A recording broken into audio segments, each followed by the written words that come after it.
On Thai PBS World Tonight, the international community condemns Thailand for deporting 40 Uyghurs back to China. 119 Thais deported from Cambodia, most of whom are believed to be voluntary scam call center workers. And recent polls show that most Thais are not happy with the performance of Pattongtarn and her government.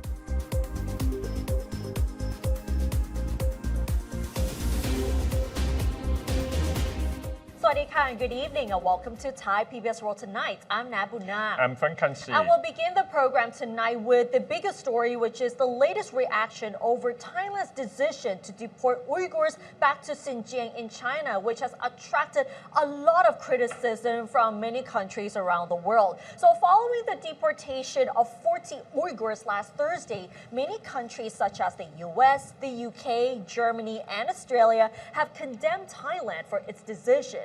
The U.S. Secretary of State Marco Rubio issued a statement condemning Thailand for forcibly returning 40 Uyghurs to China. He warned that the deported group will be at risk of grave human rights abuses. British Foreign Secretary David Lammy also stated that the UK disagrees in the strongest terms with Thailand's decision and urged Thailand to reconsider its approach to dealing with Uyghur asylum seekers. Germany's foreign ministry also denounced the deportation, saying that the individuals faced serious human rights violations upon their return to China. And Australia's Foreign Minister Penny Wong announced that she strongly disagrees with Thailand's decision and has raised concerns about their treatment with the Chinese government. Back in Thailand, the decision was also widely criticized, one of them being Ganawee Supsang, the only MP of the Fair Party, who said that these Uyghurs do not want to go back to China, as opposed to the government's claim that they returned home voluntarily. Ganawee's claim is supported by 3 handwritten letters believed to have come from the detained Uyghurs, one of which pleaded for help from Prime Minister Pattongtarn Shinawatra to relocate to a third country and that they would be abused if they returned to Xinjiang. Other human rights activists also criticized the deportation as forced repatriation. On the issue of the handwritten letters, the Corrections Department has denied reports that the Uyghurs wrote a letter to the Prime Minister seeking assistance to relocate to a third country, and the department even believes that the letters were fabricated. In response, Ganawee insisted that the 3 letters he presented last week were genuine, not fabricated as claimed by the Corrections Department. Following international criticism, China's Public Security Ministry said that 40 Uyghurs, who they described as illegal migrants, have been deported from Thailand in accordance with international law.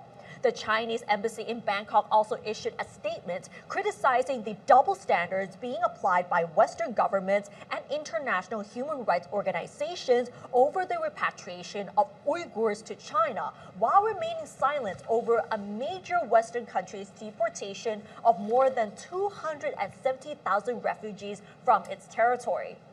The Chinese embassy said that illegal immigration is an internationally accepted offense and deportation is merely the standard enforcement of the law of the host country. The deportation of the Uyghurs, who had been held in detention in Thailand for 2 decades, was at the request of the Chinese government and was an exercise in cooperation between the 2 countries in the enforcement of their laws. The embassy also said that this group of Uyghurs could not be repatriated sooner because it was being blocked by a number of major countries and some anti-China groups. The embassy offered an assurance that the Chinese government has arranged for these returnees to be reunited with their families so that they can return to a normal life, and claimed that their deportation from Thailand was the best way to protect their human rights. Meanwhile, a group from the Uyghur American Association protested in front of the Thai embassy in the US, condemning the Thai government's decision to deport the Uyghurs back to China. They also delivered a black wreath to the embassy as a symbol of mourning and protest, and that they refused to stay silent in the face of grave injustice. So this is the current sentiment of Thailand's decision to deport the Uyghurs back to China. So you can see that many countries have disagreed with this move. So we've seen the outcry actually from Western countries, whether US, Japan, Australia, all the alliance supporting human rights here also condemn Thailand on this action. And of course, China already fight back about what Western country condemned of. But actually, this is one key word there, human rights, because Thailand Yes. is one of the UN Human Rights Council's member just since last year. So right now we can see, of course, the power struggle between Western and China here. But what people want to know about the country, I mean Thailand, to really take care of those detendants, including Uyghurs there, is human rights issue because since beginning of this story, we've seen, of course, the Thailand's authority, they use truck covered by black material and, of course, sent to Dongmen Airport after that, which is not a very obvious action.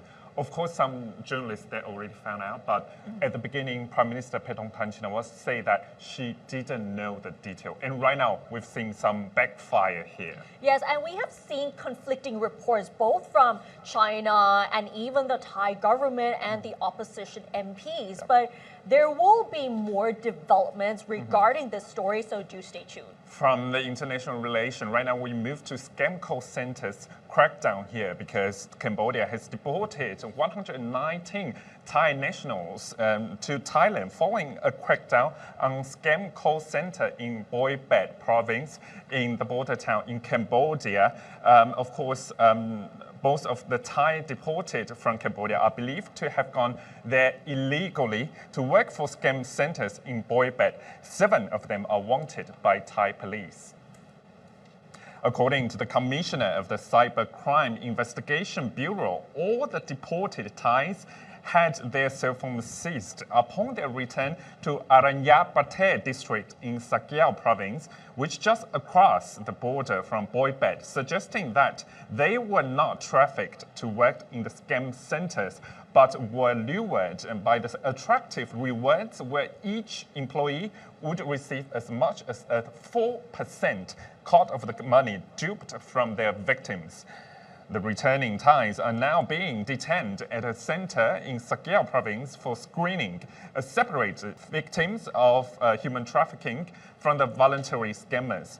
The CIB also say that those who are subject of arrest warrants are facing charges of defrauding the public and being members of transnational criminal network. Cell phones and other pieces of electronic equipment were seized from them for examination to look for clues as to whether they had been used to trick potential victims. A common trick used by the scammers is to tell their potential victim that they will receive a refund of the deposit they paid as a guarantee for an electricity meter, asking them to download their application. Other tricks include romance, scams, and investigations to gamble online. So this is the typical tricks there, of course, similar to what happened in Myanmar border town there. But of course, the authorities between Cambodia and Thailand, they right now work together to get Thai criminals, suspects, back to Thailand. Yes, and the crackdown on the call center scams both in Myanmar and Cambodia is still ongoing. But even though many of those have been deported from Cambodia, it is still believed that thousands more might still be there waiting to be rescued. And it actually shows how the government has been trying to tackle this issue, especially regarding transnational crime, because we can see that this has been high on the agenda, both for the Thai government, the Burmese government, and also the Cambodian government as well. And from now on, we will have to wait and see how the authorities will rescue the victims or hold these scammers accountable.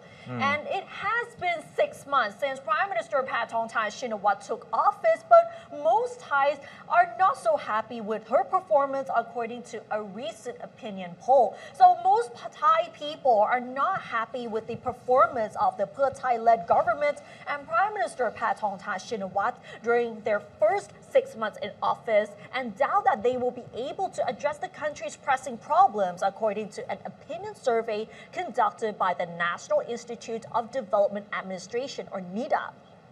So the poll shows that 20% of the respondents are totally dissatisfied with the performance of the government, 34.5% are quite dissatisfied, while 12.8% said that they are very satisfied. So you can see that these are the opinion survey results. And regarding the performance of the Prime Minister, 22.2% said that they are very dissatisfied, 32.6% are quite dissatisfied, 31.7% said that they are quite satisfied, and 13.3% said they are very satisfied with Prime Minister Paetongtarn's performance during the past 6 months. And regarding the public confidence in the government's ability to address the country's problems, the poll shows that 36.4% of the respondents are not very confident, while 26% said that they have no confidence in the government at all. 12.2% said, however, that they are very confident in the government, while 25.04% said they are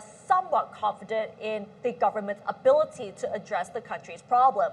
And the ministries in which the public have the most confidence are the Public Health Ministry with 49.4% of the votes, followed by Education, Tourism and Sports, Social Development and Human Security, and Energy ministries. And the ministries with which the public think have underperformed during the past 6 months. They are the Commerce Ministry, which got the most votes at 62.4%, followed by Labor, Interior, Justice, and Defense ministries. And this is how people perceive the government's performance, including the performance of Prime Minister Paetongtarn Shinawatra during the past 6 months in office. But you can see that most Thais are not really confident in their performance at all. And we might have to mention as well that when people think of Paetongtarn, most of them would still think of her father, Thaksin Shinawatra, because Thaksin has been very active here and there, delivering the economic policies and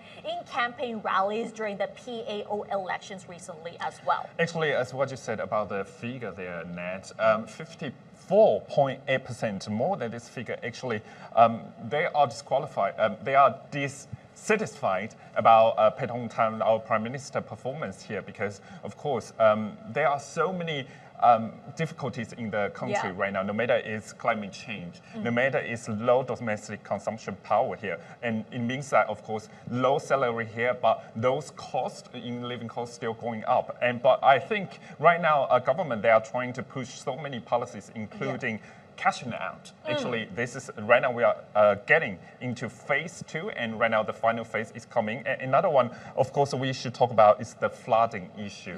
GDP, they want to move on to 3%, but what is the procedures there? Another one we should talk about is entertainment complex. Yes, and we also have to mention that for the remaining term in office, some of the political critics say that Paetongtarn really needs to prove herself that she can deliver all of these policies without the need to rely on her father. There are so many lineouts there, numerous lineouts there that Paetongtarn wants to achieve. 3% is it possible in 2025. Entertainment complex, would that be passed very easily this quarter? So, of course, next news story we have to talk about is entertainment complex because the government is trying so hard to push it. But right now we see some protests because anti-gambling groups have gathered near government house in Bangkok since yesterday to protest against the government proposed entertainment complex. The cabinet is expected to consider the draft entertainment complex bill on March 11th instead of today, as earlier reported, because it has just returned from review by the Council of State, which has recommended some changes. Financial Minister Pichai Chunha Wajirat said that the amended draft will need to go through another round of public hearings before it is resubmitted to the cabinet. The bill will be debated in Parliament once it is approved by the cabinet. Meanwhile, anti-casino protests continue their protest today at Chiang Mai Maruche Bridge, close to the government house. A leader of a protest group declared yesterday that they will continue campaigning until the project is scrapped. He added that the groups are also strongly opposed to the legislation of online gambling, which has been put forward by the Ministry of Interior and the Ministry of Digital Economy and Society. Protesters expressed outrage after police used cargo containers to block their access to Government House, despite claims that they had already secured permission for peaceful demonstration. The government, meanwhile, insists that casino will make up just 10% of the total investment in the complex. But actually, we have to take in some example from foreign countries. For example, Macau there, because actually Macau gets a lot of revenues. Taking example in 2024, Macau government reached the revenue of 28.36 billion US dollars only by gaming revenue here. And as over 70% of tax revenue stems from the gaming industry, so Macau government, they gave a lot of cash in and out. For example, in 2017, each citizen in Macau received approximately 33,000 Thai baht per year. This is the benefits, but the impact, social impact, addiction to gaming, this is what we have to look for. Exactly. And entertainment complexes is actually one of the core policies by the Pheu Thai-led government, and they actually hope to boost tourism. And speaking of tourism, Songkran is actually next month, and the festival has attracted foreign tourists every single year, making April one of the peak seasons for Thailand's tourism. And recently, the government has announced that there will be a massive Songkran festival at Sanam Luang, and the cabinet has approved an emergency budget for this event as well. So the cabinet has approved a budget of 153 million baht to organize massive 15-day Songkran celebrations at Sanam Luang, which aims to attract 800,000 tourists and generate 3.2 billion baht in revenue. The government spokesman Jirayu Hongsap told reporters today that the cabinet has approved a proposal from the Tourism Authority of Thailand and the Ministry of Tourism and Sports to use an emergency budget from the Central Fund to organize the water festival, which will take place from April 11th until the 25th. The cost will be divided into three parts, around 93 million for activities at Sanam Luang, 48 million for parade processions, and 11.7 million baht for PR and advertising for this event. All of this is in addition to the TAT's allocated budget of 14 million baht to organize the event.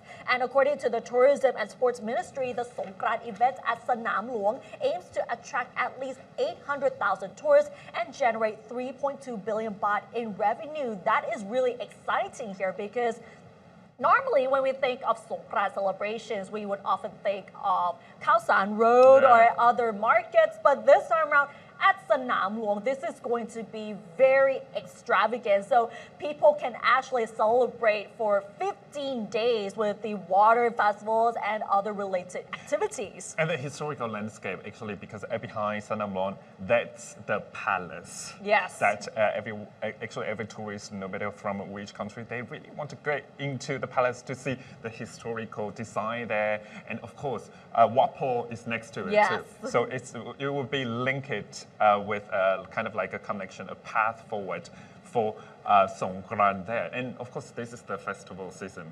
We are waiting for that. Actually, everyone in Thailand is waiting for Songkran. So welcome to Thailand, I would say that.